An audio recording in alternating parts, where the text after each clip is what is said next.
L'avenir de Léo Messi est la seule chose dont on parle en ce moment. À un peu plus d'un mois de son départ, la star argentine n'a toujours pas renouvelé son contrat avec le PSG, et tout porte à croire qu'il quittera Paris après la sanction infligée par le club et les mauvaises relations avec les supporters, qui le sifflent régulièrement. Dernièrement, le champion du monde s'est rendu en Arabie Saoudite sans autorisation, ce qui a poussé le club parisien à le sanctionner de 2 semaines sans entraînement ni salaire. Malgré cela, et après avoir manqué le match contre Troyes, le natif de Rosario s'est vu diminuer sa sanction et a retrouvé sa place dans le groupe, sans doute grâce à ses excuses publiques.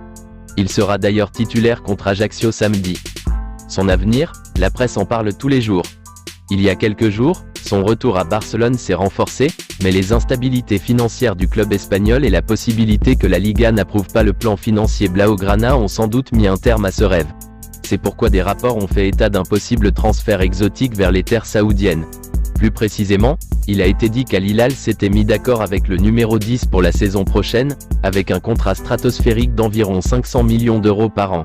Cependant, le père et agent du joueur, Jorge Messi, a publié un communiqué pour démentir cette information et affirmer qu'il n'y avait aucun accord avec aucun club et qu'il se concentrait sur la fin de la saison et la victoire en Ligue 1. C'est ce que le club du Moyen-Orient a également fait, mais pas officiellement. Selon Mundo Deportivo, Al Hilal a nié avoir conclu un accord avec l'Argentin. Le club a admis avoir été en contact avec l'entourage du joueur pour essayer de trouver un accord, mais il s'est rangé à l'avis du père du joueur, qui a précisé que rien n'avait